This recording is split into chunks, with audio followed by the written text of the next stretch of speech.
ਸਮੱਸਿਆਵਾਂ ਯਾਦ ਰੱਖਿਓ। ਅਧਿਕਾਰੀ, ਵੱਡਾ ਵਪਾਰੀ, ਵੱਡਾ ਪੁਜਾਰੀ ਤੇ ਵੱਡਾ ਦਰਬਾਰੀ, ਇਹ ਚਾਰ ਬੰਦੇ ਤੁਹਾਡੇ ਲਈ ਹਮੇਸ਼ਾ ਸਮੱਸਿਆ ਦਾ ਟੋਕਰਾ ਤਿਆਰ ਰੱਖਣਗੇ। ਕਿਸਾਨੀ ਨੂੰ ਥੋੜਾ ਅਹਿਸਾਸ ਹੋਇਆ ਵੀ ਆ ਕੀ ਹੋਇਆ। ਕਾਰਪੋਰੇਟ ਸੈਕਟਰ ਦੇ ਕਾਨੂੰਨ ਹੈ, ਉਹਦੇ ਅਨੁਸਾਰ ਕਾਰਪੋਰੇਟ ਸੈਕਟਰ ਨੇ ਥੋੜੀ ਅਰਥ ਵਿਵਸਥਾ ਤੇ ਕਬਜ਼ਾ ਕਰਨਾ ਹੈ। ਕਿਸਾਨੀ ਤੇ ਵੀ ਉਹਨਾਂ ਨੇ ਹੀ ਕਬਜ਼ਾ ਕਰਨਾ ਹੈ। ਇੰਗਲੈਂਡ ਚਲਾ ਲਓ, ਫਰਾਂਸ ਚਲਾ ਲਓ, ਜਰਮਨ ਚਲਾ ਲਓ, ਸਪੇਨ ਚਲਾ ਲਓ, ਆਸਟ੍ਰੇਲੀਆ ਚਲਾ ਲਓ, ਉੱਥੇ ਵੱਡੇ ਵੱਡੇ ਬਹੁਤ ਵੱਡੇ ਕਾਰਪੋਰੇਟ ਸੈਕਟਰਾਂ ਨੇ ਕਿਸਾਨਾਂ ਦੀ ਜ਼ਮੀਨ ਹੈ ਜਿਹੜੀ ਉਹ ਹੜਪ ਲਈ ਹੈ। ਅਮਰੀਕਾ ਦੇ ਵਿੱਚ ਵੀ ਲਾ ਲਓ ਵੀ ਜਿਹੜਾ ਕਿਸਾਨ 400 ਏਕੜ ਦਾ ਮਾਲਕ ਹੁੰਦਾ, ਇੱਕ ਕਿਸਾਨ, ਉਹ ਵੀ ਆਪਦੀ ਜ਼ਮੀਨ ਛੱਡ ਕੇ ਭੱਜ ਰਿਹਾ। ਕਾਰਖਾਨੇ ਦੀ ਮਜ਼ਦੂਰੀ ਹੀ ਨਹੀਂ, ਕਾਰਖਾਨੇ ਦਾ ਮਜ਼ਦੂਰ ਪਹਿਲਾਂ ਇੰਡਸਟਰੀ ਦਾ ਮਜ਼ਦੂਰ ਹੈ, ਉਦਯੋਗ ਦਾ ਮਜ਼ਦੂਰ ਤਾਂ ਪਹਿਲਾਂ ਹੀ ਬੇਰੁਜ਼ਗਾਰ ਹੈ, ਉਹਦੇ ਕੋਲ ਕੰਮ ਹੈ ਨਹੀਂ। ਉਹਦੇ ਵਿੱਚ ਕਿਸਾਨੀ ਦਾ ਮਜ਼ਦੂਰ 38% ਆ ਕੇ ਹੋਰ ਬਹਿ ਜੇ ਤੇ ਫਿਰ ਹਿਸਾਬ ਲਾਓ ਵੀ ਕੀ ਤਬਾਹੀ ਆਊਗੀ। ਕੋਈ ਪਰਿਵਾਰ ਦਾ ਮੈਂਬਰ ਸੀ, ਉਹਨੂੰ ਉਹ ਕਿਸੇ ਡੇਰੇ ਜਾਣ ਲੱਗ ਗਿਆ। ਉਹਨੂੰ ਮੈਂ ਪੁੱਛਿਆ ਕਿ ਡੇਰੇ ਜਾ ਰਿਹਾ, ਉਹ ਕਹਿੰਦਾ ਵੀ ਬਿਤਕਰਾ ਹੁੰਦਾ, ਗੁਰੂ ਘਰ ਦੇ ਵਿੱਚ ਬਿਤਕਰਾ ਹੁੰਦਾ, ਵੀ ਡੇਰੇ 'ਚ ਬਿਤਕਰਾ ਨਹੀਂ ਹੁੰਦਾ। ਮੈਂ ਉਹਨੂੰ ਕਿਹਾ ਕਿ ਤੂੰ ਗੁਰੂ ਗ੍ਰੰਥ ਸਾਹਿਬ ਨੂੰ ਮੰਨਣਾ, ਨਾ ਕਿ ਪਾਠੀ ਨੂੰ ਮੰਨਣਾ। ਗੁਰੂ ਸਾਹਿਬ ਨੇ ਕਿਹਾ ਸੀ ਕਿ ਜਿਵੇਂ ਬੰਦਾ ਜੰਮਦਾ ਹੈ ਉਹਨੂੰ ਉਵੇਂ ਹੀ ਰਹਿਣ ਦਿੱਤਾ ਜਾਵੇ, ਉਹ ਸਿੱਖ ਬਣਦਾ। ਪਰ ਜਿਸ ਹਿਸਾਬ ਨਾਲ ਇਸ ਚੀਜ਼ ਦਾ ਫੈਲਾਅ ਹੋਣਾ ਚਾਹੀਦਾ ਸੀ, ਉਸ ਹਿਸਾਬ ਨਾਲ ਨਹੀਂ ਹੋਇਆ। ਉਹਦੇ ਵਿੱਚ ਡੇਰਾਵਾਦ ਨੂੰ ਤੁਸੀਂ ਦੋਸ਼ੀ ਮੰਨਦੇ ਹੋ। 30 ਸਾਲ ਦੀ ਉਮਰ ਤੱਕ ਦੇ ਜਿਹੜੇ ਬੱਚੇ ਨੇ, ਉਹਨਾਂ ਨੂੰ ਇਹਨਾਂ ਚੀਜ਼ਾਂ ਬਾਰੇ ਨਹੀਂ ਪਤਾ, ਨਾ ਉਹ ਇਸ ਚੀਜ਼ 'ਚ ਇੰਟਰਸਟ ਲੈਂਦੇ ਨੇ। ਜੇ ਉਹਨਾਂ ਨੂੰ ਕੋਈ ਇਸ ਤਰ੍ਹਾਂ ਦੀ ਵੀਡੀਓ WhatsApp 'ਤੇ ਭੇਜ ਦਈਏ ਤਾਂ ਉਹ ਖੋਲ੍ਹ ਕੇ ਵੀ ਨਹੀਂ ਦੇਖਦੇ। ਰਣਜੀਤ ਬਾਵੇ ਦਾ ਇੱਕ ਗਾਣਾ ਵਾ, ਉਹਦੇ ਵਿੱਚ ਉਹ ਕਹਿੰਦਾ ਵਾ ਕਿ ਕਈਆਂ ਨੂੰ ਨਹੀਂ ਚੇਤੇ ਦਾਦਿਆਂ ਦੇ ਨਾਂ, ਗੁਰੂਆਂ ਦੀ ਗੱਲ ਬੜੀ ਦੂਰ ਹੈ। ਸਤਿ ਸ਼੍ਰੀ ਅਕਾਲ ਜੀ, ਤੁਸੀਂ ਦੇਖ ਰਹੇ ਹੋ SMZ ਨਿਊਜ਼। ਮੈਂ ਕੁਲਵੰਤ ਸਿੰਘ ਸਨੌੜ ਵੀ ਤੁਹਾਡਾ ਸਵਾਗਤ ਕਰਦਾ ਹਾਂ। ਓ ਮਾਈ ਗੋਡ ਮੂਵੀ ਸਾਰਿਆਂ ਨੇ ਦੇਖੀ ਹੋਣੀ ਹੈ ਅਤੇ ਸਾਰਿਆਂ ਨੇ ਉਹਨੂੰ ਮਾਣਿਆ ਵੀ ਹੈ, ਅਤੇ ਉਹਦੇ ਵਿੱਚੋਂ ਕੁਛ ਸਿੱਖਣ ਨੂੰ ਵੀ ਜ਼ਰੂਰ ਮਿਲਿਆ ਸੀ ਕਿ ਰੱਬ ਕੀ ਹੈ, ਰੱਬ ਨੂੰ ਮੰਨਣਾ ਹੈ ਕਿਸ ਤਰ੍ਹਾਂ ਨਹੀਂ। ਉਸੇ ਮਸਲੇ ਨੂੰ ਲੈ ਕੇ ਤੇ ਪੰਜਾਬ ਦੇ ਹੋਰ ਬਹੁਤ ਕਈ ਅਜਿਹੇ ਮਸਲੇ ਜਿਨ੍ਹਾਂ ਉੱਪਰ ਚਰਚਾ ਹੋਣੀ ਚਾਹੀਦੀ ਹੈ ਪਰ ਚਰਚਾ ਹੋ ਨਹੀਂ ਰਹੀ, ਅਤੇ ਕਈ ਇੰਟਲੈਕਚੁਅਲ ਜਾਂ ਬੁੱਧੀਜੀਵੀ ਲੋਕ ਉਸ ਗੱਲ ਬਾਰੇ ਚਰਚਾ ਕਰਨੀ ਹੀ ਨਹੀਂ ਚਾਹੁੰਦੇ। ਉਸ ਮੁੱਦਿਆਂ 'ਤੇ ਗੱਲਬਾਤ ਕਰਨ ਲਈ ਮੇਰੇ ਨਾਲ ਹਾਜ਼ਰ ਨੇ ਬਾਈ ਜੀ ਕਹਿ ਲਓ, ਬਾਬਾ ਜੀ ਕਹਿ ਲਓ, ਬਾਈ ਜੀ ਬਲਕੌਰ ਸਿੰਘ ਜੀ। ਮਿਹਰਬਾਨੀ ਜੀ। ਆਬਕਾਰੀ ਤੇ ਕਰ ਵਿਭਾਗ ਵਿੱਚ ਵੱਡੇ ਅਫਸਰ ਰਹੇ ਨੇ, ਸਾਦਗੀ ਦਾ ਜੀਵਨ ਬਤੀਤ ਕੀਤਾ ਹੈ ਅਤੇ ਲੋਕਾਂ ਲਈ ਇੱਕ ਮਿਸਾਲ ਬਣਦੇ ਹਮੇਸ਼ਾ ਰਹੇ ਨੇ। ਤੁਸੀਂ ਆਮ ਹੀ ਇਹਨਾਂ ਨੂੰ ਇੱਕ ਸਾਦੇ ਬਾਣੇ ਵਿੱਚ ਦੇਖਦੇ ਹੋਵੋਗੇ। ਸਭ ਤੋਂ ਪਹਿਲਾਂ ਬਹੁਤ ਬਹੁਤ ਤੁਹਾਡਾ ਸਵਾਗਤ ਹੈ ਜੀ, ਜਿਉਂਦੇ ਰਹੋ। ਚੈਨਲ SMZ 'ਤੇ ਤੁਸੀਂ ਸਾਨੂੰ ਇੱਥੇ ਯਾਦ ਕੀਤਾ। ਬਾਈ ਜੀ, ਗੱਲ ਤਾਂ ਮੈਂ ਤੁਹਾਨੂੰ ਬਾਈ ਜੀ ਕਹਿ ਕੇ ਸੰਬੋਧਨ ਕਰਾਂਗਾ। ਬਹੁਤ ਅੱਛਾ। ਹਾਂ, ਅਤੇ ਗੱਲ ਸਭ ਤੋਂ ਪਹਿਲਾਂ ਤਾਂ ਮੈਂ ਪੰਜਾਬ ਦੇ ਉਸ ਮਸਲੇ ਦੀ ਕਰਨ ਲੱਗਿਆ ਜਿਹੜਾ ਮਸਲਾ ਪਿਛਲੇ ਲੰਬੇ ਸਮੇਂ ਤੋਂ ਪੰਜਾਬ ਦੇ ਲੀਡਰਾਂ ਦੀ ਗਲੇ ਦੀ ਹੱਡੀ, ਕੇਂਦਰ ਦੇ ਗਲੇ ਦੀ ਹੱਡੀ ਅਤੇ ਲੋਕਾਂ ਦੀ ਬਹੁਤ ਮੁਸ਼ਕਿਲ ਬਣਿਆ ਹੋਇਆ ਕਿਸਾਨੀ ਮੁੱਦਾ ਜੀ। ਉਹਦੇ ਨੂੰ ਲੈ ਕੇ ਤੁਹਾਡੇ ਕੀ ਜਿਹੜੇ ਆਪਦੇ ਖੁਦ ਦੇ ਨਿੱਜੀ ਵਿਚਾਰ ਕੀ ਨੇ? ਬੇਟਾ, ਇਸ ਤਰ੍ਹਾਂ ਹੈ, ਜਿਹੜੀ ਇਹ ਸਮੱਸਿਆ ਹੈ, ਮੁੱਦਾ ਤਾਂ ਛੋਟਾ ਸ਼ਬਦ ਹੈ, ਹੁਣ ਇਹ ਮੁੱਦਾ ਸਮੱਸਿਆ ਬਣ ਗਿਆ। ਤੇ ਸਮੱਸਿਆਵਾਂ ਯਾਦ ਰੱਖਿਓ। ਅਧਿਕਾਰੀ, ਵੱਡਾ ਵਪਾਰੀ, ਵੱਡਾ ਪੁਜਾਰੀ ਤੇ ਵੱਡਾ ਦਰਬਾਰੀ, ਇਹ ਚਾਰ ਬੰਦੇ ਤੁਹਾਡੇ ਲਈ ਹਮੇਸ਼ਾ ਸਮੱਸਿਆ ਦਾ ਟੋਕਰਾ ਤਿਆਰ ਰੱਖਣਗੇ ਮੁੱਦਿਆਂ ਦੇ ਰੂਪ 'ਚ। ਇਹ ਵੀ ਇੱਕ ਜਿਹੜੀ ਸਮੱਸਿਆ ਤੇ ਮੁੱਦਾ ਹੈ, ਇਹ ਸਾਡੀਆਂ ਸਰਕਾਰਾਂ ਨੇ ਬਾਕਾਇਦਾ ਕਿਸਾਨੀ ਦੇ ਸਿਰ ਠੋਸਤਾ। ਕਿਸਾਨੀ ਨੂੰ ਥੋੜਾ ਅਹਿਸਾਸ ਹੋਇਆ ਵੀ ਆ ਕੀ ਹੋਇਆ। ਕਾਰਪੋਰੇਟ ਸੈਕਟਰ ਦੇ ਕਾਨੂੰਨ ਹੈ, ਉਹਦੇ ਅਨੁਸਾਰ ਕਾਰਪੋਰੇਟ ਸੈਕਟਰ ਨੇ ਥੋੜੀ ਅਰਥ ਵਿਵਸਥਾ ਤੇ ਕਬਜ਼ਾ ਕਰਨਾ ਹੈ। ਕਿਸਾਨੀ ਤੇ ਵੀ ਉਹਨਾਂ ਨੇ ਹੀ ਕਬਜ਼ਾ ਕਰਨਾ ਹੈ। ਵੱਡੇ ਵੱਡੇ ਅਮਰੀਕਾ 'ਚ ਲਾ ਲਓ, ਕੈਨੇਡਾ 'ਚ ਲਾ ਲਓ, ਇੰਗਲੈਂਡ 'ਚ ਲਾ ਲਓ, ਫਰਾਂਸ 'ਚ ਲਾ ਲਓ, ਜਰਮਨ 'ਚ ਲਾ ਲਓ, ਸਪੇਨ 'ਚ ਲਾ ਲਓ, ਆਸਟ੍ਰੇਲੀਆ 'ਚ ਲਾ ਲਓ, ਉੱਥੇ ਵੱਡੇ ਵੱਡੇ ਬਹੁਤ ਵੱਡੇ ਕਾਰਪੋਰੇਟ ਸੈਕਟਰਾਂ ਨੇ ਕਿਸਾਨਾਂ ਦੀ ਜ਼ਮੀਨ ਹੈ ਜਿਹੜੀ ਉਹ ਹੜਪ ਲਈ ਹੈ। ਅਮਰੀਕਾ ਦੇ ਵਿੱਚ ਵੀ ਲਾ ਲਓ ਵੀ ਜਿਹੜਾ ਕਿਸਾਨ 400 ਏਕੜ ਦਾ ਮਾਲਕ ਹੁੰਦਾ, ਇੱਕ ਕਿਸਾਨ, ਉਹ ਵੀ ਆਪਦੀ ਜ਼ਮੀਨ ਛੱਡ ਕੇ ਭੱਜ ਰਿਹਾ ਅਤੇ ਉੱਥੇ ਸਾਰਾ 2-2.5% ਕਿਸਾਨ ਰਹਿ ਗਿਆ। ਠੀਕ ਹੈ। ਆਸਟ੍ਰੇਲੀਆ ਦੇ ਵਿੱਚ ਕਿਸਾਨ ਨੂੰ 1440 ਏਕੜ ਜ਼ਮੀਨ ਆਉਂਦੀ ਆ, ਉਹ ਵੀ ਆਪਣੀ ਜ਼ਮੀਨ ਛੱਡ ਕੇ ਭੱਜ ਰਿਹਾ। ਯੂਰਪ ਦੇ ਵਿੱਚ ਹਰ ਮਿੰਟ 'ਚ ਇੱਕ ਕਿਸਾਨ ਆਪਦਾ ਧੰਦਾ ਛੱਡ ਰਿਹਾ, ਕਾਰਨ ਕਿਉਂਕਿ ਇਹਨੂੰ ਲਾਹੇ ਦਾ ਧੰਦਾ ਨਹੀਂ ਰਹਿਣ ਦਿੱਤਾ। ਇਹਦੀਆਂ ਜਿਹੜੀਆਂ ਨੀਤੀਆਂ ਇਹਦੇ ਮਗਰ ਕਾਰਪੋਰੇਟ ਸੈਕਟਰ ਨੇ ਬਣਾਉਣੀਆਂ। ਕਿਸਾਨ ਤਾਂ ਨੀਤੀ ਆਪਦੀ ਬਣਾ ਨਹੀਂ ਸਕਦਾ, ਉਹ ਤਾਂ ਇੱਕ ਮਜ਼ਦੂਰੀ ਵਾਂਗੂ ਕੰਮ ਕਰਦਾ। ਭਾਰਤ ਦਾ ਕਿਸਾਨ ਕੀ ਨੀਤੀ ਬਣਾਉਗੀ ਨਾ, ਜਦੋਂ ਜ਼ਮੀਨ ਹੀ 2.5-3 ਏਕੜ ਆਉਂਦੀ ਹੈ, ਕਿਸੇ ਨੂੰ 2.5, ਕਿਸੇ ਨੂੰ 3, ਕਿਸੇ ਨੂੰ 5, ਜਿਹੜੇ 10 ਤੋਂ 20 ਵਾਲੇ ਆ ਉਹ ਤਾਂ ਮਸਾਂ 2-3% ਨੇ।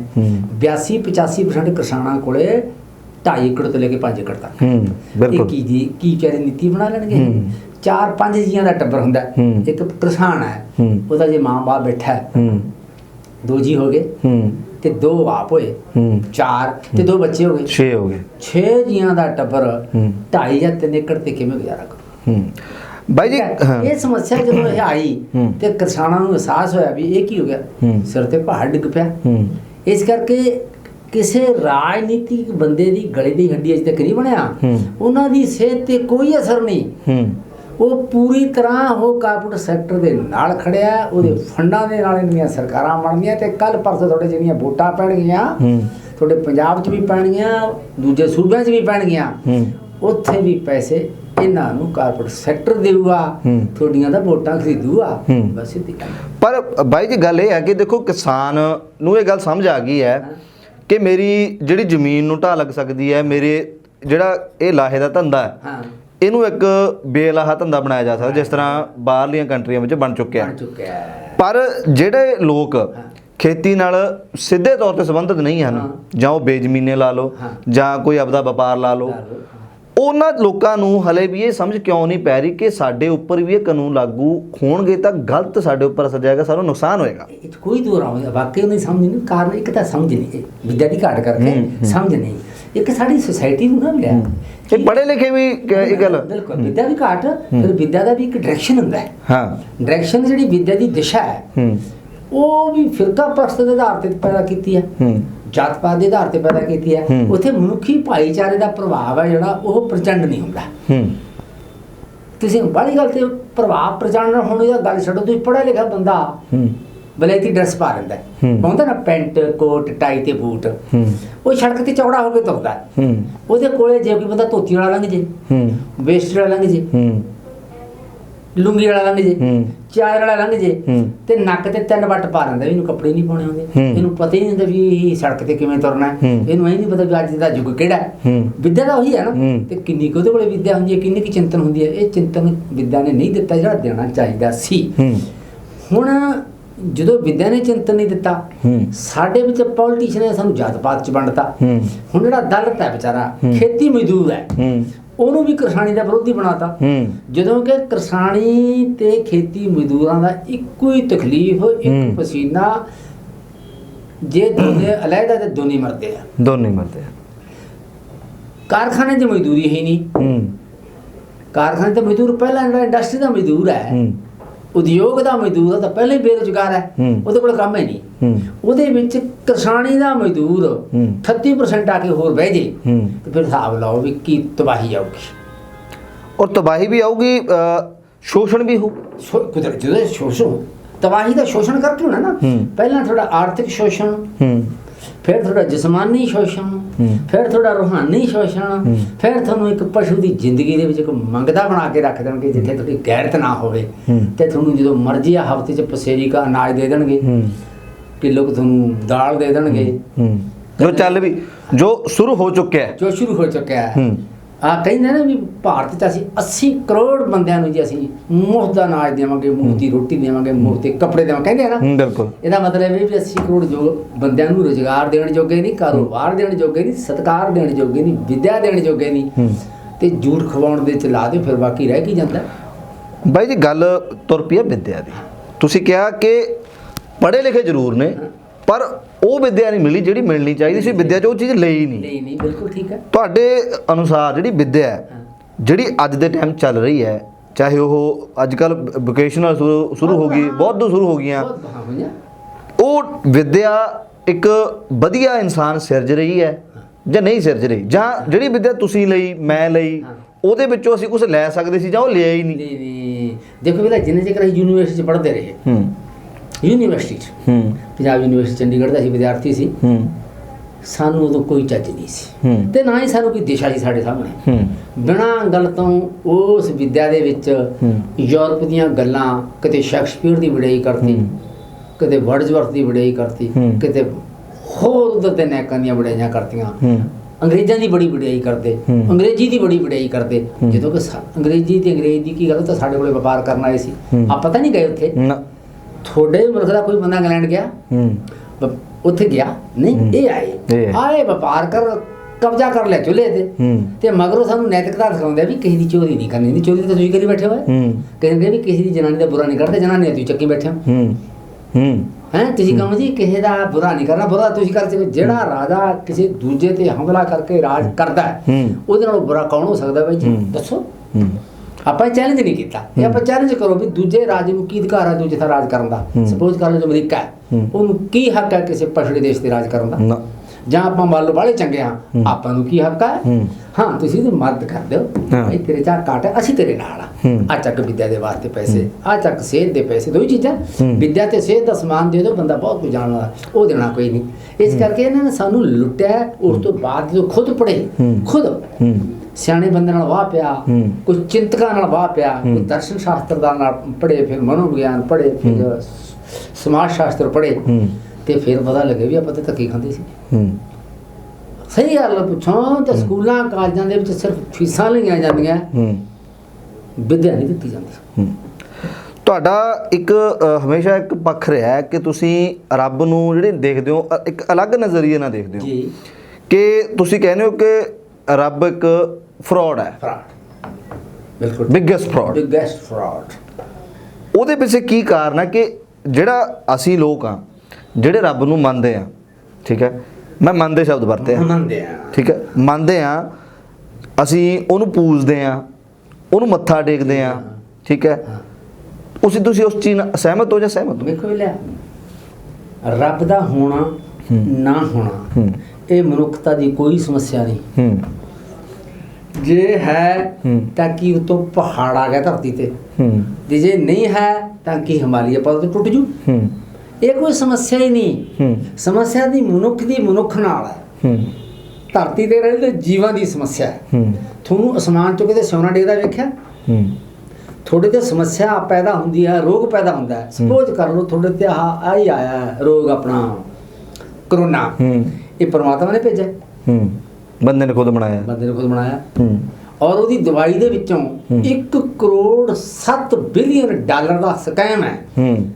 1700 ਬਿਲੀਅਨ ਹੋ ਗਿਆ। 100 ਬਿਲੀਅਨ ਚ 7.5 ਲੱਖ ਕਰੋੜ ਹੁੰਦਾ ਤੇ 7.5 ਲੱਖ ਕਰੋੜ ਨੂੰ 1700 ਨਾਲ ਗੁਣਾ ਕਰ ਲਓ ਤੇ ਥੋੜੀਆਂ ਸਿਫਰਾਂ ਮੁੱਕ ਜਾਣਗੀਆਂ ਤੇ ਬੋਲਿਆ ਨਹੀਂ ਜਾਣਾ। ਠੀਕ ਹੈ ਨਾ? ਇਹ ਸਾਰਾ ਸਕੈਮ ਕਿਹਨੇ ਕੀਤਾ? ਬੰਦੇ ਨੇ ਕੀਤਾ, ਕਾਰਪੋਰੇਟ ਸੈਕਟਰ ਨੇ ਕੀਤਾ, ਡਾਕਟਰਾਂ ਨੇ ਕੀਤਾ, ਸਰਕਾਰਾਂ ਨੇ ਕੀਤਾ। ਤੇ ਇਹਦੇ ਵਿੱਚ ਰੱਬ ਦਾ ਕੀ ਰੋਲ ਹੈ? ਨਾ ਤੁਹਾਨੂੰ ਰੱਬ ਨੇ ਬਿਮਾਰ ਕੀਤਾ ਤੇ ਨਾ ਰੱਬ ਨੇ ਤੁਹਾਨੂੰ ਰਾਜੀ ਕੀਤਾ ਹੈ। ਇਹ ਫਿਰ ਜਿਹੜਾ ਰੱਬ ਦਾ ਸੰਕਲਪ। ਹੋਰ ਵੇਖੋ, ਜਿੰਨੇ ਰੱਬ ਨੂੰ ਮੰਨਣ ਵਾਲੇ ਸੀ, ਮੰਦਰਾਂ, ਗੁਰਦੁਆਰਾ, ਮਸਜਿਦਾਂ ਚੋਂ ਸਾਰੇ ਭੱਜ ਗਏ। ਉਹਦਾ ਹਾਸੋ ਜਿਹੜੀਆਂ ਗੱਲਾਂ ਵੀ ਚੱਲੀਆਂ ਕਿ ਜਿਹੜਾ ਕਹਿੰਦਾ ਸੀ ਤੁਹਾਡਾ ਘੰਟੇ 'ਚ ਮੈਂ ਆਹ ਕਰਾ ਦੂੰ, ਜਿਹੜੇ ਜੋਤਸ਼ੀ ਸੀਗੇ ਉਹਨਾਂ ਨੂੰ ਲੋਕਾਂ ਨੇ ਬਹੁਤ ਫੋਨ ਲਾਏ ਵੀ ਹੁਣ ਕਰੋਨਾ ਆ ਗਿਆ ਭਾਈ, ਹੁਣ ਤੂੰ ਕਰਦੇ ਠੀਕ, ਕਰੋ ਇਲਾਜ ਕੋਈ ਨਾ ਕੋਈ, ਦੱਸੋ ਮੁਰਗਾ ਕਿਹੜੇ ਚੌਂਕ 'ਚ ਮਾਰ ਕੇ। ਠੀਕ ਹੈ, ਇਹ ਸਾਰਾ ਇਹ ਗੈਰ ਵਿਗਿਆਨਕ ਸੋਚ ਹੈ, ਗੈਰ ਵਿਗਿਆਨਕ ਚਿੰਤਨ ਹੈ, ਇਹਦਾ ਕੋਈ ਆਧਾਰ ਨਹੀਂ। ਗੈਰ ਦਾਰਸ਼ਨਿਕ ਚਿੰਤਨ ਹੈ। ਦੇਖੋ ਮੈਂ 3 ਸ਼ਬਦ ਬੋਲ ਗਿਆ, ਗੈਰ ਵਿਗਿਆਨਕ, ਗੈਰ ਦਾਰਸ਼ਨਿਕ ਚਿੰਤਨ ਹੈ। ਪਰ ਇਸ ਕਰਕੇ ਇਹ ਬਹੁਤ ਵੱਡਾ ਫਰਾਡ ਹੈ। ਇਹਨੂੰ ਮੈਨੂੰ ਤਾਂ ਕਹਿਣਾ ਪਿਆ, ਮੈਂ ਪੁੱਤ ਇਹਨੂੰ ਇਹ ਨਹੀਂ ਵੀ ਮੈਂ ਪਿੰਡ 'ਚ ਬੈਠਾ ਤੇ ਮੈਂ ਉਹੀ ਕਹਿਤਾ। ਮੈਨੂੰ ਵੀ ਰੱਬ ਦੇ ਸੁਪਨੇ ਆਉਂਦੇ ਹੁੰਦੇ ਸੀ, ਕ੍ਰਿਸ਼ਨ ਭਗਵਾਨ ਦੇ ਸੁਪਨੇ ਆਉਂਦੇ, ਮੈਂ ਜਿਵੇਂ ਉਹਦੇ ਨਾਲ ਬੈਠਾ ਤੇ ਮੈਂ ਚੌੜਾ ਹੋਇਆ ਰਹਿੰਦਾ, ਮੈਂ ਤਾਂ ਕ੍ਰਿਸ਼ਨ ਭਗਵਾਨ ਨਾਲ ਅੱਜ ਰਾਤ ਨੂੰ ਗੱਲ ਕਰ ਹੀ ਲੈਣੀ ਆ। ਜਦੋਂ ਮੈਂ ਸਾਈਕੋਲੋਜੀ ਮਨੋਵਿਗਿਆਨ ਦੀ ਐਮ.ਏ ਕੀਤੀ, ਮੈਨੂੰ ਉਹਦਾ ਪਤਾ ਲੱਗਿਆ ਵੀ ਇਹ ਤਾਂ ਹੈਲੂਸੀਨੇਸ਼ਨ ਹੈ। ਹੁਣ ਨਹੀਂ ਆਏ ਭਰਮ ਹੈਲੂਸੀਨੇਸ਼ਨ, ਉਹ ਸੰਕਲਪ ਥੋੜੇ ਦਿਮਾਗ 'ਚ ਭਾਰੂ ਜਿਹੜਾ ਹੁੰਦਾ ਹੀ ਨਹੀਂ, ਖਾਸ ਤੌਰ ਤੇ ਰੱਬ ਦੇ ਸੰਬੰਧ ਨੂੰ ਹੈਲੂਸੀਨੇਸ਼ਨ ਕਹਿ ਦਿੰਦੇ। ਅੱਜ ਨਹੀਂ ਕਦੇ ਆਇਆ, ਹੁਣ 20 ਸਾਲ ਕਿ 25 ਸਾਲ ਹੋਏ, ਕਦੇ ਨਹੀਂ ਸੁਪਨਾ ਆਇਆ। ਕਿਉਂ? ਮੇਰਾ ਭਰਮ ਹੈ ਜਿਹੜਾ ਦੂਰ ਹੋ ਗਿਆ, ਮੈਨੂੰ ਸਮਝ ਆ ਗਈ। ਇਸ ਕਰਕੇ ਸਾਰੇ ਜਿਹੜੇ ਨਾ ਡਿਵਾਈਨ ਥਿਓਰੀ ਦੇ ਜਿੰਨੇ ਸਿਧਾਂਤ ਨੇ ਉਹ ਸਾਰੇ ਗੈਰ ਵਿਗਿਆਨਕ ਹੈ। ਧਰਤੀ ਨੂੰ ਕਹੀਏ ਵੀ ਕਿਸੇ ਕਰਤੇ ਨੇ ਬਣਾਈ, ਇਹ ਵੀ ਗੈਰ ਵਿਗਿਆਨਕ। ਉਹ ਕਿਵੇਂ? ਉਹਨੂੰ ਫਿਰ ਕਰਤੇ ਨੂੰ ਕਿਹਨੇ ਬਣਾਇਆ? ਇੱਕ ਇਲੂਜਨ ਆਫ ਗॉड ਹੈ ਕਿਤਾਬ, ਬੜਾ ਤਕੜਾ ਅੰਗਰੇਜ਼ ਇੱਕ ਵਿਦਵਾਨ ਹੈ, ਉਹਨੇ ਇਲੂਜਨ ਆਫ ਗॉड ਲਿਖਿਆ। ਉਹਦਾ ਜਦੋਂ ਕਹਿੰਦੇ ਆ ਵੀ ਇਹਨੂੰ ਬਣਾਉਣ ਵਾਲਾ ਕੋਈ ਕਰਤਾ ਹੈ, ਆਦਾ ਥੋੜਾ ਲੌਜਿਕ ਮੰਨ ਲਿਆ ਕਰਤਾ ਹੈ, ਆਦਾ ਫਿਰ ਕਰਤੇ ਨੂੰ ਕਿਹਨੇ ਬਣਾਇਆ? ਕਰਤਾ ਪੁਰਖ ਨਿਰਭਉ ਨਿਰਵੈਰ। ਕਿਹੜਾ ਬਣਾਇਆ? ਕੌਣ ਹੈ ਥੋੜਾ ਉਹ? ਜੇ ਕਰਤਾ ਹੀ ਕਰਤਾ ਹੈ, ਉਹਦੇ ਜੀ ਵੇਖੋ ਘੜੀ ਤਾਂ ਬਣੀ, ਇਹਨੂੰ ਘੜੀ ਬਣਾਉਣ ਵਾਲਾ ਸੀ ਅਜੇ, ਫਿਰ ਘੜੀ ਬਣਾਈ ਕਿਹਨੇ? ਆਦਾ ਬਣਾ ਉਹਦਾ ਫਿਰ ਉਹਨੂੰ ਕਿਹਨੇ ਬਣਾ? ਕਿਸੇ ਨੇ ਜੰਮੇ ਹੀ ਆ, ਉਹਦੇ ਮੈਨੂਫੈਕਚਰ ਕੋਈ ਹੋ। ਇਸ ਕਰਕੇ ਇਹ ਲੌਜਿਕ ਆਪਣੇ ਆਪ ਹੀ, ਇਹ ਤਰਕ ਆਪਣੇ ਤਰਕ ਨੂੰ ਆਪ ਹੀ ਕੱਟ ਦਿੰਦਾ ਹੈ। ਜੇ ਉਹ ਕਿਤਾਬ ਪੜ੍ਹੋ ਤੁਹਾਨੂੰ ਆਪਣੇ ਆਪ ਪਤਾ ਲੱਗ ਜੂ, ਜਿੰਨੇ ਇਹ ਅਡੰਬਰੀ ਬੰਦੇ ਨੇ, ਕਰਮਕਾਂਡੀ ਬੰਦੇ ਨੇ, ਅਡੰਬਰੀ ਤੇ ਕਰਮਕਾਂਡੀ ਬੰਦੇ ਨੇ, ਉਦੋਂ ਤਰਕ ਤੇ ਵਿਗਿਆਨ ਦੀ ਵਿਦਿਆ ਦੇ ਨਾਲ, ਦਰਸ਼ਨ ਸ਼ਾਸਤਰ ਦੀ ਵਿਦਿਆ ਦੇ ਨਾਲ ਇਹ ਸਾਰਾ ਕੰਮ ਖਤਮ ਹੋ ਜਾਂਦਾ। ਤੇ ਇਹਦੇ ਵਿੱਚ ਖਾਸ ਤੌਰ ਤੇ ਮਹਾਤਮਾ ਬੁੱਧ ਦਾ ਬੜਾ ਯੋਗਦਾਨ ਰਿਹਾ ਹੈ ਇਹਨਾਂ ਚੀਜ਼ਾਂ ਨੂੰ ਤੋੜਨ ਦੇ ਵਿੱਚ। ਹਾਂ, ਬਾਕੀ ਸਿਰੇ ਯੂਰਪ ਦੇ ਵਿੱਚ ਵੀ ਇਹਦਾ ਬਹੁਤ ਤਕੜਾ ਯੋਗਦਾਨ ਰਿਹਾ ਹੈ। ਪਰ ਪੁਜਾਰੀ ਸ਼੍ਰੇਣੀ ਜਦੋਂ ਧਰਮ ਦੇ ਮੈਂ ਇੱਥੇ ਲੈ ਕੇ ਆਉਣੀ ਸੀ ਗੱਲ, ਜੇ ਇਹ ਚੀਜ਼ ਲੋਕਾਂ ਨੂੰ ਸਮਝ ਆ ਜੇ, ਜਾਂ ਇਹ ਚੀਜ਼ ਲੋਕ ਇਸ ਚੀਜ਼ ਨੂੰ ਐਕਸੈਪਟ ਕਰ ਲੈਣ, ਤਾਂ ਫਿਰ ਪੁਜਾਰੀਵਾਦ ਦਾ ਤਾਂ ਸ਼ਟਰ ਬੰਦ ਹੋ ਜੂ। ਨਹੀਂ ਬਾਕੀ ਇਹ ਤਾਂ ਕੋਈ ਸ਼ੱਕ ਨਹੀਂ, ਪੁਜਾਰੀ ਤਾਂ ਕਦੇ ਨਹੀਂ ਚਾਹੁੰਦਾ ਕਿ ਪੂਜਾ ਬੰਦ ਹੋ ਜਾਏ, ਕਿਉਂਕਿ ਪੁਜਾਰੀ ਨੂੰ ਸਵੇਰੇ ਉੱਠਣਾ, ਤੜਕੇ ਪੂਜਾ ਸ਼ੁਰੂ ਹੋ ਜਾਣੀ ਆ, ਸ਼ਾਮ ਤੱਕ ਮਿਲ ਹੀ ਜਾਣੀ ਆ। ਆਪ ਤੁਹਾਨੂੰ ਕਦੇ ਪਾਣੀ ਦਾ ਗਲਾਸ ਨਹੀਂ ਪੁੱਛੂ। ਤੁਸੀਂ ਗੰਗਾ ਜਾਓ ਨਹਾਉਣ, ਉੱਥੇ ਤੁਸੀਂ ਪੰਡਤ ਕੋਲੇ ਕਿਸੇ ਕੋਲੇ ਜਾਓ, ਜਿਹਨੂੰ ਤੁਸੀਂ ਮੰਨਦੇ ਹੋ, ਜਿਹਦੇ ਨਾਲ ਥੋੜਾ ਸੰਬੰਧ ਹੈ, ਜੇ ਤੁਹਾਨੂੰ ਕੋਈ ਚਾਹ ਦਾ ਕੱਪ ਪੁੱਛਦੇ, ਚਾਹ ਦਾ ਕੱਪ, ਉਹਦੇ ਕੋਲ ਸੈਂਕੜੇ ਬੰਦੇ ਜਾਂਦੇ ਆ ਰੋਜ਼, 5 7 10 20 ਨਹੀਂ, ਕੋਈ ਬੰਦਾ 5000 ਦਿੰਦਾ, ਕੋਈ 4000 ਦਿੰਦਾ, ਕੋਈ 10000 ਦਿੰਦਾ, ਕੋਈ 15000 ਦਿੰਦਾ, ਤੇ ਉਹਨਾਂ ਨੇ ਕਦੇ ਕਿਸੇ ਨੂੰ ਇੱਕ ਕੱਪ ਚਾਹ ਦਾ ਨਹੀਂ ਪੁੱਛਿਆ ਜਿਹੜਾ 3 ਰੁਪਈਆਂ ਦਾ ਵੀ ਹੋਵੇ। ਇੱਕ ਗੱਲ ਹੋਰ ਵੀ ਆ, ਉਹ ਜਿਹੜੀ ਮੈਂ ਮੂਵੀ ਦਾ ਜ਼ਿਕਰ ਕੀਤਾ ਸੀ, ਉਹਦੇ ਵਿੱਚ ਇੱਕ ਗੱਲ ਕਹੀ ਸੀ ਕਿ ਇਸ ਧੰਦੇ 'ਚ ਰਿਸੈਸ਼ਨ ਵੀ ਨਹੀਂ ਆਉਂਦਾ, ਜੇ ਰਿਸੈਸ਼ਨ ਆਉਂਦਾ ਤਾਂ ਉਲਟਾ ਵੱਧ ਮੁਨਾਫਾ ਹੁੰਦਾ। ਬਿਲਕੁਲ, ਜਿੰਨੀ ਤੁਹਾਨੂੰ ਰੋਗ ਸੋਗ ਲੜਾਈ, ਦੇਖੋ ਰੋਗ ਸੋਗ ਲੜਾਈ ਹੜ੍ਹ ਸੋਕਾ, ਇਹ ਮਨੁੱਖਤਾ ਦੇ ਕਹਿਰ ਨੇ, ਮਨੁੱਖਤਾ ਦੇ ਉੱਤੇ ਧਰਤੀ ਦੇ ਜੀਵਾਂ ਤੇ ਜਦੋਂ ਇਹ ਆਉਂਦੇ ਆ ਉਦੋਂ ਇਹਨਾਂ ਦੀ ਚੜਾਈ ਹੁੰਦੀ ਹੈ, ਪੁਜਾਰੀ ਦੀ ਵੀ, ਦਰਬਾਰੀ ਦੀ ਵੀ, ਵਪਾਰੀ ਦੀ ਵੀ, ਸਾਰਿਆਂ ਦੀ ਹੁੰਦੀ ਹੈ। ਮੈਂ ਨਾ ਤੁਹਾਡੇ ਤੋਂ ਇੱਕ ਡੇਰਾਬਾਦ ਬਾਰੇ ਗੱਲ ਪੁੱਛਣੀ ਸੀ। ਮੇਰਾ ਇੱਕ ਪਰਸਨਲ ਐਕਸਪੀਰੀਅੰਸ ਰਿਹਾ, ਮੇਰਾ ਨਿੱਜੀ। ਕੋਈ ਪਰਿਵਾਰ ਦਾ ਮੈਂਬਰ ਸੀ, ਉਹਨੂੰ ਉਹ ਕਿਸੇ ਡੇਰੇ ਜਾਣ ਲੱਗ ਗਿਆ। ਉਹਨੂੰ ਮੈਂ ਪੁੱਛਿਆ ਕਿ ਡੇਰੇ ਜਾ ਰਿਹਾ, ਉਹ ਕਹਿੰਦਾ ਵੀ ਬਿਤਕਰਾ ਹੁੰਦਾ, ਗੁਰੂ ਘਰ ਦੇ ਵਿੱਚ ਬਿਤਕਰਾ ਹੁੰਦਾ, ਵੀ ਡੇਰੇ 'ਚ ਬਿਤਕਰਾ ਨਹੀਂ ਹੁੰਦਾ। ਮੈਂ ਉਹਨੂੰ ਕਿਹਾ ਕਿ ਤੂੰ ਗੁਰੂ ਗ੍ਰੰਥ ਸਾਹਿਬ ਨੂੰ ਮੰਨਣਾ, ਨਾ ਕਿ ਪਾਠੀ ਨੂੰ ਮੰਨਣਾ। ਸਹੀ ਸਵਾਲ ਸੀ ਤੂੰ ਪਾਠੀ ਨੂੰ ਮੰਨਣਾ ਜਾਂ ਗੁਰੂ ਸਾਹਿਬ ਨੂੰ ਮੰਨਣਾ? ਗੁਰੂ ਸਾਹਿਬ ਨੂੰ ਤੂੰ ਜਾਣਨਾ ਹੈ, ਪਾਠੀ ਨਹੀਂ ਮੰਨਣਾ। ਮੰਨਣਾ ਵੀ ਲੱਭ ਜਾਣਾ, ਅਜੇ ਗੁਰੂ ਸਾਹਿਬ ਬਾਰੇ ਤੁਸੀਂ ਜਾਣਨਾ ਹੈ, ਉਹਦੇ ਤੇ ਫਿਰ ਤੁਸੀਂ ਪਹਿਰਾ ਦੇਣਾ। ਪਾਠੀ ਕੌਣ ਹੁੰਦਾ ਤੁਹਾਨੂੰ? ਥੋੜੀ ਅਗਵਾਈ ਕਰਨ ਵਾਲਾ। ਤੁਹਾਡੀਆਂ ਮੈਂ ਗੱਲਾਂ ਬਹੁਤ ਸੁਣੀਆਂ ਨੇ ਜਿਹਦੇ ਵਿੱਚ ਤੁਸੀਂ ਇਹ ਚੀਜ਼ ਜ਼ਰੂਰ ਵਰਤਦੇ ਹੋ ਕਿ ਈਸਾਈ ਇੰਨੇ ਹੈ, ਈਸਾ ਦਾ ਉਹ ਹੈ, ਮੁਹੰਮਦ ਸਾਹਿਬ ਹੋ ਗਏ 215 ਕਰੋੜ ਈਸਾਈ ਹੈ। ਪਰ ਇੱਕ ਗੱਲ ਇਹਦੇ ਵਿੱਚ ਇਹ ਵੀ ਹੈ, ਦੇਖੋ ਪਹਿਲੀ ਗੱਲ ਤਾਂ ਸਿੱਖ ਦਾ ਇੱਕ ਰੂਪ ਵੱਖਰਾ ਹੈ, ਮੰਨ ਲਿਆ। ਗੁਰੂ ਸਾਹਿਬ ਨੇ ਕਿਹਾ ਸੀ ਕਿ ਜਿਵੇਂ ਬੰਦਾ ਜੰਮਦਾ ਉਹਨੂੰ ਉਵੇਂ ਹੀ ਰਹਿਣ ਦਿੱਤਾ ਜਾਵੇ, ਉਹ ਸਿੱਖ ਬਣਦਾ। ਦਾੜਾ ਵਧੇਗਾ, ਮੁੱਛਾਂ ਵਧਣਗੀਆਂ, ਵਾਲ ਵਧਣਗੇ, ਸੱਚ ਜਿਵੇਂ ਹੈ ਹਾਂ ਉਵੇਂ ਉਹ ਬਣੇਗਾ। ਪਰ ਜਿਸ ਹਿਸਾਬ ਨਾਲ ਇਸ ਚੀਜ਼ ਦਾ ਫਲਾਹ ਹੋਣਾ ਚਾਹੀਦਾ ਸੀ, ਉਸ ਹਿਸਾਬ ਨਾਲ ਨਹੀਂ ਹੋਇਆ। ਉਹਦੇ ਵਿੱਚ ਡੇਰਾਵਾਦ ਨੂੰ ਤੁਸੀਂ ਦੋਸ਼ੀ ਮੰਨਦੇ ਹੋ? ਨਹੀਂ, ਡੇਰਾਵਾਦ ਇਸ ਤਰ੍ਹਾਂ ਦੋਸ਼ੀ ਨਹੀਂ ਸੀ। ਡੇਰਾਵਾਦ ਇਹ ਪੱਕੀ ਗੱਲ ਹੈ, ਅੰਗਰੇਜ਼ਾਂ ਦੇ ਰਾਜ ਵਿੱਚ ਇੱਕ ਸ਼ਹਿਰ ਨਾਲ ਚਲਾਇਆ ਗਿਆ ਸੀ, ਕਿਉਂਕਿ ਪੰਜਾਬ ਦੇ ਵਿੱਚ ਉਸ ਵਕਤ ਅੰਗਰੇਜ਼ ਦੇ ਬਰਖਲਾਫ ਪੰਜਾਬੀ ਲੋਕ ਆ ਜਿਹੜੇ ਅੰਗਰੇਜ਼ ਦੇ ਬਰਖਲਾਫ ਲੜ ਰਹੇ ਸੀ, ਖਾਸ ਤੌਰ ਤੇ ਗਦਰੀ ਬਾਬੇ। ਤੇ ਗਦਰੀ ਬਾਬਿਆਂ ਦੇ ਬਰਖਲਾਫ ਤੁਹਾਨੂੰ ਪਤਾ ਵੀ ਸਿੱਖ ਧਰਮ ਦੇ ਪੁਜਾਰੀਆਂ ਨੇ ਹੁਕਮਨਾਮਾ ਜਾਰੀ ਕੀਤਾ ਵੀ ਗਦਰੀ ਬਾਬੇ ਸਾਡੇ ਸਿੱਖ ਹੀ ਨਹੀਂ ਹਨ। ਅੱਛਾ। ਹਾਂ, ਜਦੋਂ ਕਿ ਉਹ ਬਾਕਾਇਦਾ ਦਸਤਾਰਾਂ ਸਜਾਉਂਦੇ ਸੀ। ਉਹ ਲੈਫਟਿਸਟ ਸੀਗੇ ਤਾਂ ਕਰਕੇ? ਨਹੀਂ, ਖੱਬੇ ਪੱਖੀ ਸੀ। ਵਿਚਾਰੇ ਖੱਬੀ ਪੱਖੀ ਵੀ ਨਹੀਂ ਸੀ। ਉਹ ਇੱਥੋਂ ਗਏ ਦਿਹਾੜ ਕਰਨ ਅਮਰੀਕਾ ਤੇ ਕੈਨੇਡਾ 'ਚ। ਉੱਥੇ ਜਾ ਕੇ ਪਤਾ ਲੱਗਿਆ ਵੀ ਸਾਨੂੰ ਤਾਂ ਭਾਰਤ 'ਚ ਬੜੀ ਨਫ਼ਰਤ ਕੀਤੀ ਜਾਂਦੀ ਹੈ, ਇੱਥੇ ਘੱਟ ਹੈ। ਉੱਥੋਂ ਚੇਤਨਾ ਗਈ, ਉਹ ਚੀਜ਼ ਲੈ ਕੇ ਇੱਥੇ ਆ ਗਏ। ਜਦੋਂ ਇੱਥੇ ਆ ਕੇ ਗਾਂ ਅੰਗਰੇਜ਼ ਬੈਠਾ ਸੀ, ਆਦਾ ਅਮਰੀਕਾ ਵੀ ਉਹਨਾਂ ਦੇ ਥੱਲੇ ਰਿਹਾ। ਹੁਣ ਯਾਦ ਆ ਇੱਥੇ ਦਾ ਕੋਈ ਧੱਕਾ ਪ੍ਰਸਤੀ ਨਹੀਂ, ਕੋਈ ਫਰਕਾ ਨਹੀਂ ਹੈ। ਕੈਨੇਡਾ ਚਾਹੇ ਤਾਂ ਉੱਥੇ ਕੋਈ ਭੇਦਭਾਵ ਨਹੀਂ, ਭਾਰਤ 'ਚ ਕਿਉਂਕਿ ਭਾਰਤ ਸੀਗਾ ਉਹ ਇਸ ਗੱਲ ਨੂੰ ਲੜਦੇ ਸੀ। ਪਰ ਪੰਜਾਬ ਦਾ, ਹਿੰਦੁਸਤਾਨ ਦਾ ਪੁਜਾਰੀ ਵੀ ਅੰਗਰੇਜ਼ ਨਾਲ ਖੜਾ ਸੀ, ਵਪਾਰੀ ਅੰਗਰੇਜ਼ ਨਾਲ ਖੜਾ ਸੀ, ਵੱਡਾ ਜ਼ਗੀਰਦਾਰ ਅੰਗਰੇਜ਼ ਨਾਲ ਖੜਾ ਸੀ, ਤੇ ਸਾਰੇ ਰਾਜੇ ਅੰਗਰੇਜ਼ ਦੇ ਨਾਲ ਖੜੇ ਸੀ। ਪਰ ਜਿਹੜਾ ਮੈਂ ਗੱਲ ਜਿੱਥੇ ਲੈ ਕੇ ਆਉਣੀ ਸੀ, ਇੱਕ ਹਿਸਟਰੀ ਦੇ ਵਿੱਚ ਇਹ ਚੀਜ਼ ਹੈਗੀ ਆ, ਆਮ ਪ੍ਰਚਲਨ ਦੇ ਵਿੱਚ ਵੀ ਚੀਜ਼ ਆਉਂਦੀ ਆ ਕਿ ਜਦੋਂ ਡਾਕਟਰ ਭੀਮ ਰਾਓ ਅੰਬੇਦਕਰ ਜੀ ਦਰਬਾਰ ਸਾਹਿਬ ਆਏ ਸੀ, ਉਹਨਾਂ ਨਾਲ ਕੁਝ ਇਸ ਤਰ੍ਹਾਂ ਦਾ ਵਿਵਹਾਰ ਕੀਤਾ ਗਿਆ ਸੀ ਕਿ ਜਿਸ ਉਹ ਇਸ ਚੀਜ਼ ਨੂੰ ਅਸੈਪਟ ਕਰਨ ਆਏ ਸੀ ਕਿ ਸਿੱਖ ਧਰਮ ਮੈਂ ਅਪਣਾਉਣਾ, ਇਹ ਹਿਸਟਰੀ 'ਚ ਦੱਸਿਆ ਗਿਆ। ਪਰ ਕਿਸੇ ਕਾਰਨਾਂ ਕਰਕੇ ਉਹ ਇੱਧਰ ਨਹੀਂ ਆਏ, ਬੁੱਧ ਧਰਮ ਜਾਂ ਜੈਨ ਧਰਮ ਦੇ ਵਿੱਚ ਉਹ ਬੁੱਧ ਜਾਣਾ ਪਿਆ। ਉਹਦੇ ਨਾਲ ਜਿਹੜਾ ਉਹਨਾਂ ਦੇ ਪਿੱਛੇ ਇੱਕ ਕਲਾਸ ਸੀ, ਚਾਹੇ ਉਹ SC ਲਾ ਲਓ, ST ਲਾ ਲਓ, ਜਾਂ ਦਲਿਤ ਵਰਗ ਲਾ ਲਓ, ਉਹ ਵੀ ਉਧਰ ਨੂੰ ਹੋ ਤੁਰਿਆ। ਕੁਦਰਤੀ ਗੱਲ ਹੈ। ਤਾਂ ਉਹਦੇ ਨਾਲ ਵੀ ਢਾਹ ਲੱਗੀ। ਦੇਖੋ ਕਿੱਥੇ ਅੰਬੇਦਕਰ ਵਰਗਾ ਵਿਦਵਾਨ ਬੰਦਾ, ਅੰਬੇਦਕਰ ਕੋਈ ਮਾੜੀ ਮੋਟੀ ਚੀਜ਼ ਨਹੀਂ। ਅੱਜ ਤੱਕ ਦਾ ਜਿੰਨੇ ਹਿੰਦੁਸਤਾਨ ਦੇ ਵਿੱਚ ਸਿਆਸਤਦਾਨ ਪੈਦਾ ਹੋਏ ਆ, ਸਿਆਸਤਦਾਨ ਖਾਸ ਤੌਰ ਤੇ, ਕਿਉਂਕਿ ਉਹ ਬੰਦਾ ਚਿੰਤਕ, ਸੰਵਿਧਾਨ ਦਾ ਗਿਆਤਾ ਸੀ ਤੇ ਸਿਆਸਤਦਾਨ ਵੀ ਸੀ। ਭਾਵੇਂ ਆਪਣਾ ਚਾਚਾ ਨਹਿਰੂ ਅਤੇ ਭਾਵੇਂ ਮਹਾਤਮਾ ਗਾਂਧੀ, ਭਾਵੇਂ ਸੀ ਰਾਜ ਗੋਪਾਲਾਚਾਰੀ, ਭਾਵੇਂ ਪਟੇਲ, ਭਾਵੇਂ ਆਪਣੇ ਪਾਕਿਸਤਾਨ ਵਾਲਾ ਸੀਗਾ ਜਨਾਬ, ਉਹਦੇ ਜਿੰਨਾ ਨਹੀਂ ਕੋਈ ਪੜ੍ਹਿਆ ਸੀ ਅੱਜ ਤੱਕ। ਜੇ ਉਹਦੀਆਂ ਡਿਗਰੀਆਂ ਤੇ ਉਹਦੀ ਸਾਰੀ ਯੋਗਤਾ ਲਿਖਣੀ ਹੋਵੇ, A4 ਸ਼ੀਟ ਛੋਟੀ ਰਹਿ ਜਾਂਦੀ ਆ। ਇੰਨਾ ਵਿਦਵਾਨ ਬੰਦਾ ਸੀ ਉਹ। ਪਰ ਸਾਡੇ ਅੱਜ ਕੱਲ੍ਹ ਦੇ ਜਵਾਕਾਂ ਨੂੰ ਜੀਵਨ ਪਤਾ ਨਹੀਂ, ਇਹਨਾਂ ਨੂੰ ਦੱਸਿਆ ਨਹੀਂ ਜਾਂਦਾ। ਦੱਸਾਂਗੇ ਅਸੀਂ, ਆਪ ਵੀ ਨਹੀਂ ਪੜ੍ਹਦੇ, ਬੱਚਿਆਂ ਨੂੰ ਦੱਸਾਂਗੇ। ਜਵਾਕ ਤਾਂ ਉਹੀ ਵਿਚਾਰਾ ਸਿੱਖੂਗਾ ਜਿਹੜਾ ਮਾਂ ਬਾਪ ਨੂੰ ਸਿਖਾਊਗਾ। ਉੱਤੋਂ ਬੱਚੇ ਨੂੰ ਥੋੜ੍ਹਾ ਆਉਂਦੀ ਹੈ ਨਾ। ਤੇ ਜਦੋਂ ਆਪਣੇ ਆਪ ਸਿੱਖਦਾ ਉਦੋਂ ਬੰਦਾ ਬਹੁਤ ਮੈਚਿਓਰ ਹੁੰਦਾ, ਫਿਰ ਜਾ ਕੇ ਪਤਾ ਲੱਗਦਾ। ਮੈਨੂੰ ਕਈ ਚੀਜ਼ਾਂ ਦਾ 30 ਸਾਲ ਦੀ ਉਮਰ 'ਚ ਨਹੀਂ ਪਤਾ ਸੀ, ਕਈਆਂ ਦਾ ਮੈਨੂੰ 40 'ਚ ਨਹੀਂ ਪਤਾ ਸੀ, ਕਈਆਂ ਦਾ ਮੈਨੂੰ 60 ਤੱਕ ਨਹੀਂ ਪਤਾ ਸੀ, ਕਈਆਂ ਦੇ ਮੈਨੂੰ ਹੁਣੇ ਪਤਾ ਲੱਗਿਆ। ਮੈਂ ਕਿਹਾ ਯਾਰ ਇਹ ਤਾਂ ਬੰਦੇ ਦੀ ਸੈਰ ਦਾ ਗਾਂ ਦੀ ਤੁਰੀ ਜਾਂਦੀ ਹੈ। ਪਰ ਸੋਸ਼ਲ ਮੀਡੀਆ ਤੇ ਕੰਟੈਂਟ ਸੁਜੈਸਟਡ ਆਉਂਦਾ, ਸੁਜੈਸਟਡ ਆਉਂਦਾ, ਲੱਭੋ ਨਾ ਤੁਸੀਂ ਸੋਸ਼ਲ ਮੀਡੀਆ ਖੋਲ ਲਓ, ਉਹਦੇ ਉੱਤੇ ਤੁਹਾਨੂੰ ਉਹ ਚੀਜ਼ਾਂ ਦਿਖਾਈਆਂ ਜਾਂਦੀਆਂ ਨੇ ਜਿਹੜੀਆਂ ਚੀਜ਼ਾਂ ਮਨੋਰੰਜਨ ਲਈ ਠੀਕ ਨੇ, ਪਰ ਜਾਣਕਾਰੀ ਨਹੀਂ। ਹਾਂ ਬਿਲਕੁਲ ਹੈ। ਪਹਿਲਾਂ ਗੱਲ ਕਿ ਜਿਹੜਾ ਸੋਸ਼ਲ ਮੀਡੀਆ ਜਿਹੜਾ ਆਪਾਂ ਕਹਿੰਦੇ ਹਾਂ, ਇਹਦਾ ਜਿਹੜਾ ਮਾਲਕ ਕੌਣ ਹੈ? Corporate sector. ਠੀਕ ਹੈ। ਕਾਰਪੋਰੇਟ ਸੈਕਟਰ ਨੇ ਹਰ ਬੰਦੇ ਨੂੰ ਕੰਜ਼ਿਊਮਰ ਬਣਾਉਣਾ, ਚਿੰਤਕ ਨਹੀਂ ਬਣਾਉਣਾ, ਕੰਜ਼ਿਊਮਰ।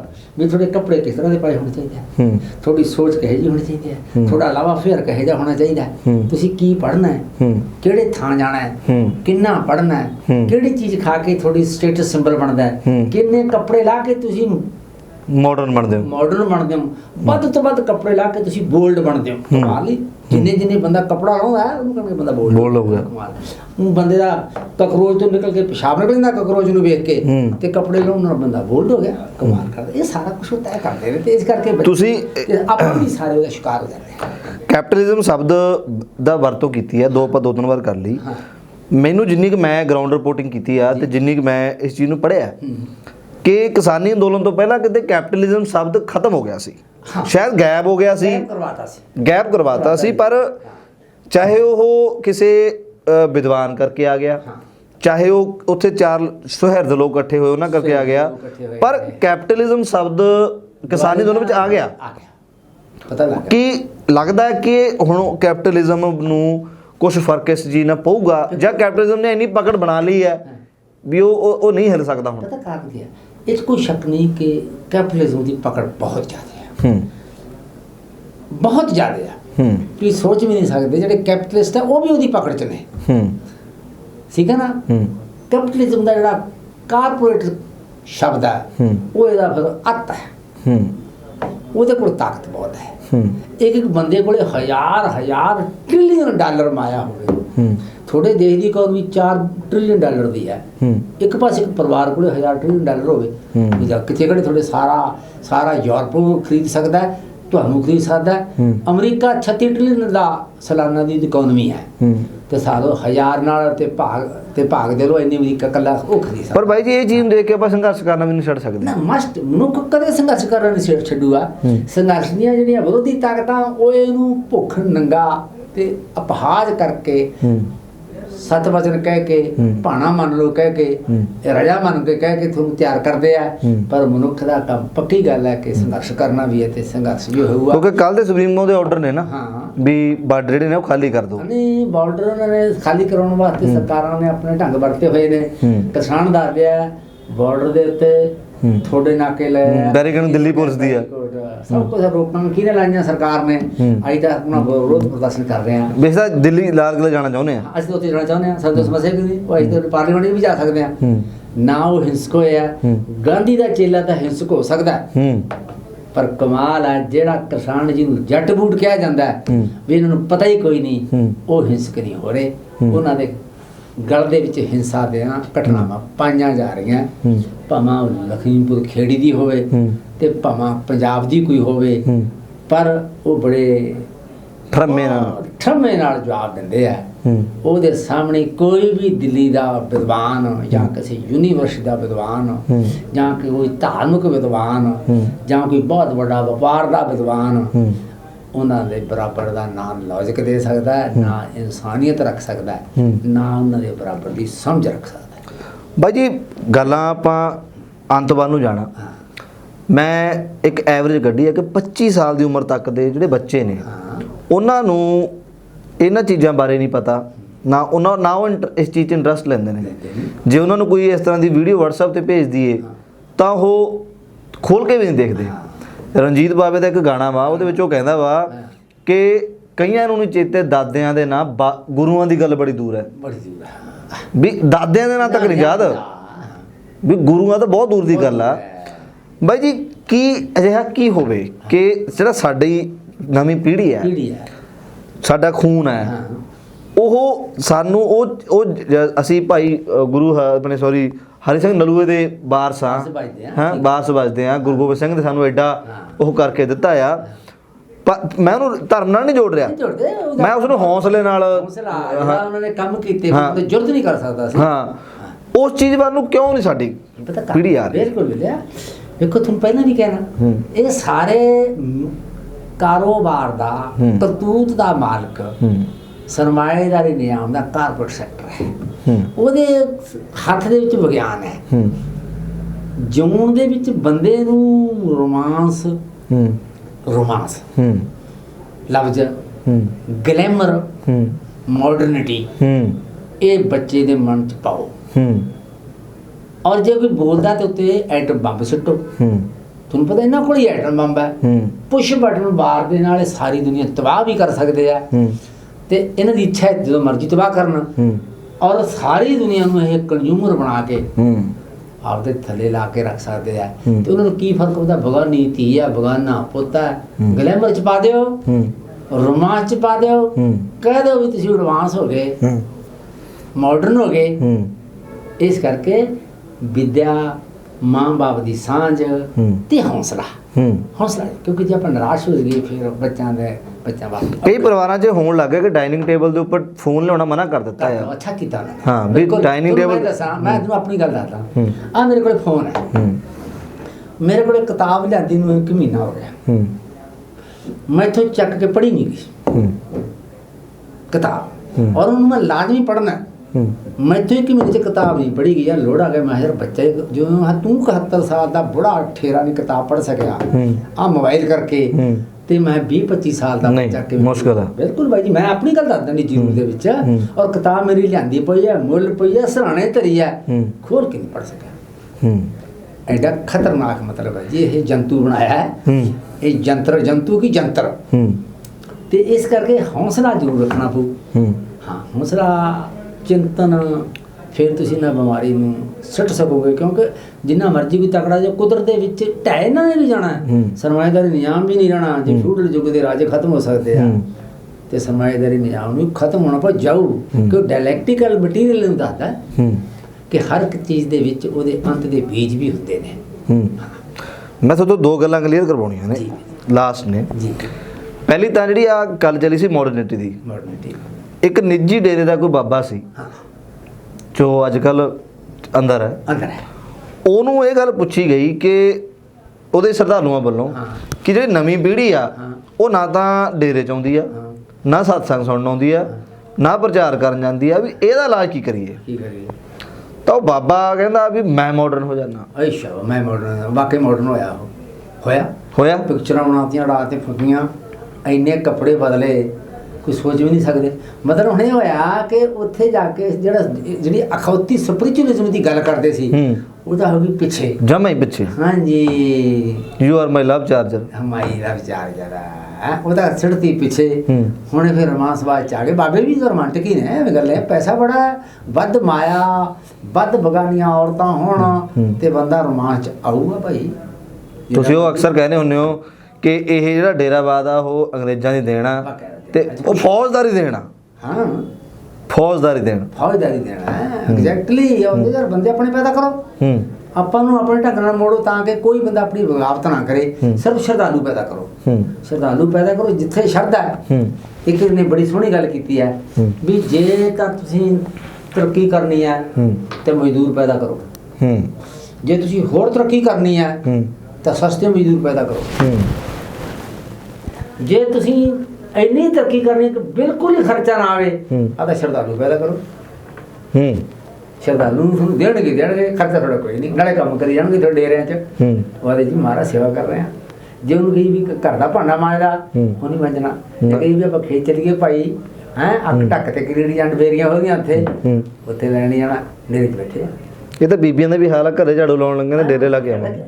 ਉਹਨਾਂ ਦੀ ਸ਼ੋਸ਼ਣ ਹੈ ਨਾ, ਬਹੁਤ ਸ਼ੋਸ਼ਣ ਕਰੋ।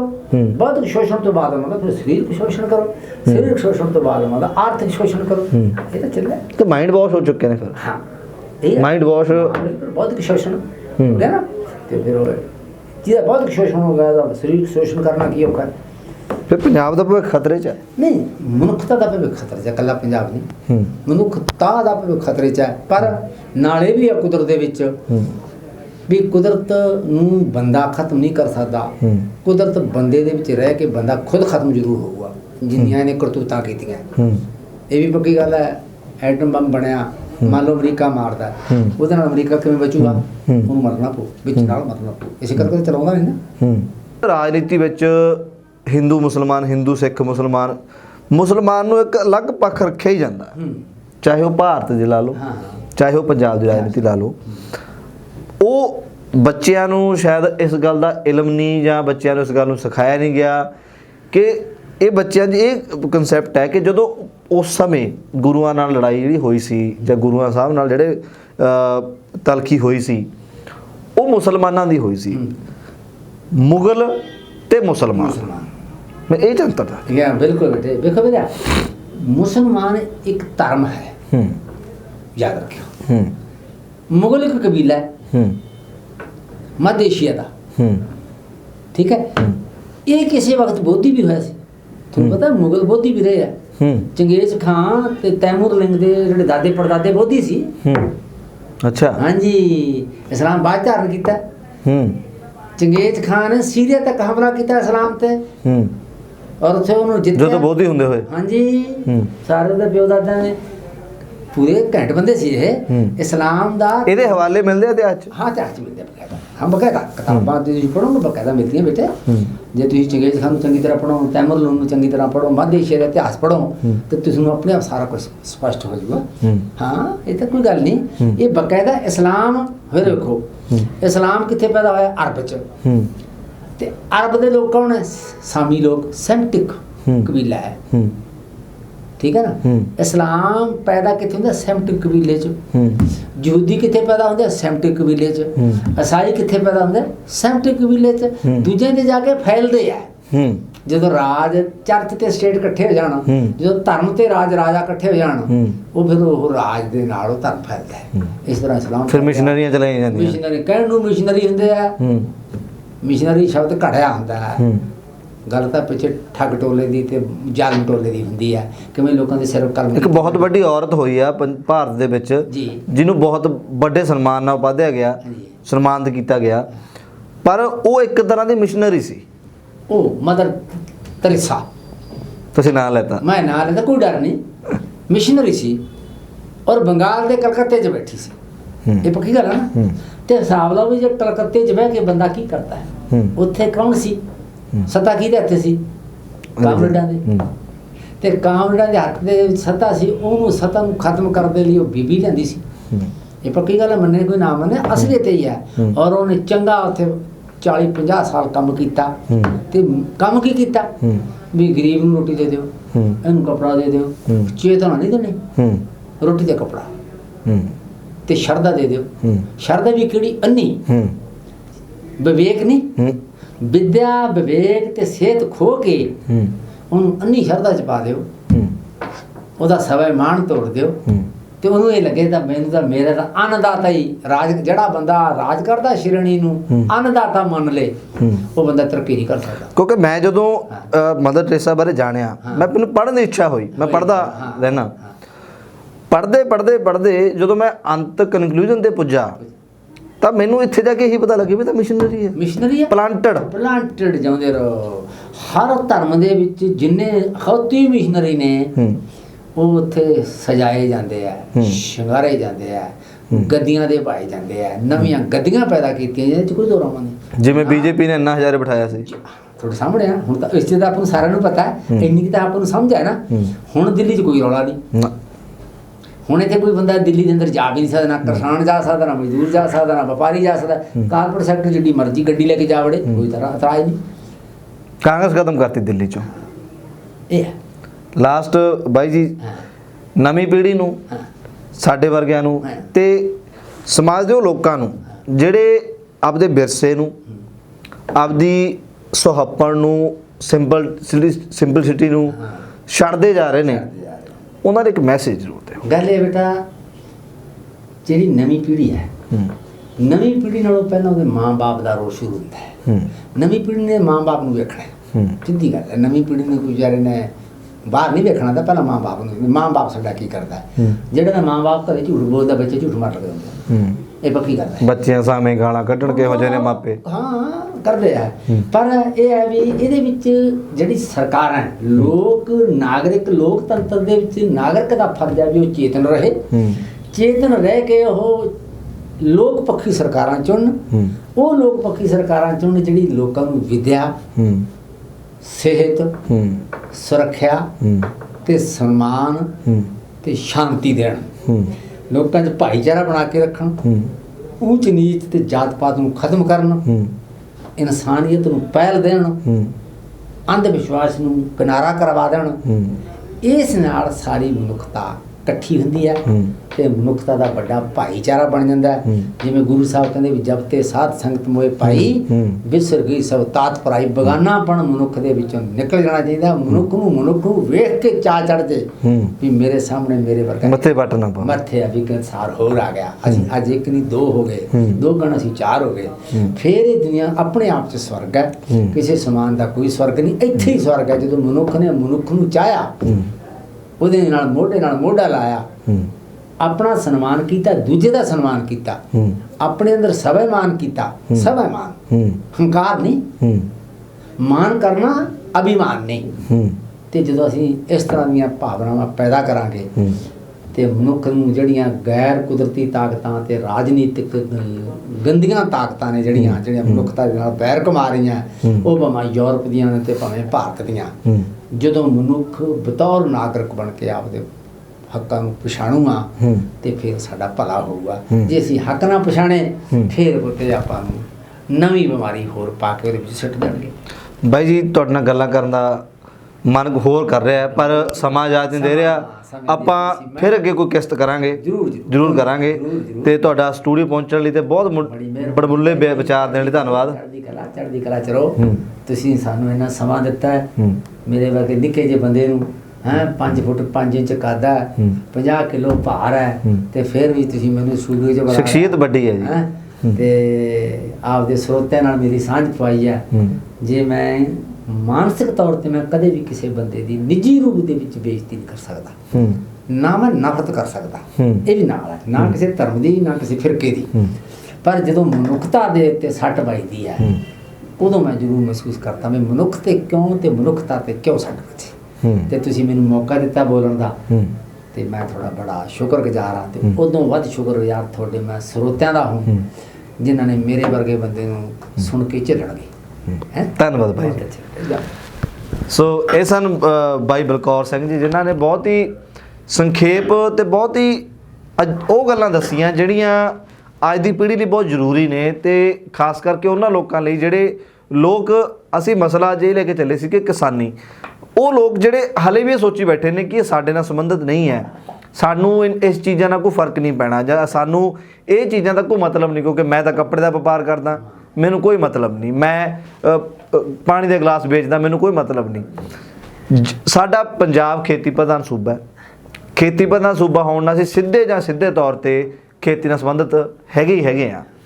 ਬਾਕੀ ਰੱਬ ਨੂੰ ਮੰਨਣਾ ਉਹ ਤੁਹਾਡੀ ਆਪਦੀ ਸੋਚ ਹੈ, ਤੁਹਾਡਾ ਤਰਕ ਹੈ, ਚਿੰਤਨ ਹੈ। ਤਰਕ ਦੇ ਆਧਾਰ 'ਤੇ ਮੰਨੋਗੇ ਤਾਂ ਸਹੀ ਹੈ, ਜੇ ਚਿੰਤਨ ਨਹੀਂ ਕਰੋਗੇ, ਅੰਧ ਭਗਤ ਬਣੋਗੇ ਤਾਂ ਸਹੀ ਨਹੀਂ ਹੈ। ਪ੍ਰੋਗਰਾਮ ਕਿੱਦਾਂ ਦਾ ਲੱਗਿਆ ਕਮੈਂਟਸ ਜ਼ਰੂਰ ਦੱਸਣਾ। SMZ ਨਿਊਜ਼ ਦੇਖਦੇ ਰਹਿਣ ਲਈ ਤੁਹਾਡਾ ਬਹੁਤ ਬਹੁਤ ਧੰਨਵਾਦ। ਸਤਿ ਸ਼੍ਰੀ ਅਕਾਲ ਜੀ। ਸਤਿ ਸ਼੍ਰੀ ਅਕਾਲ ਜੀ।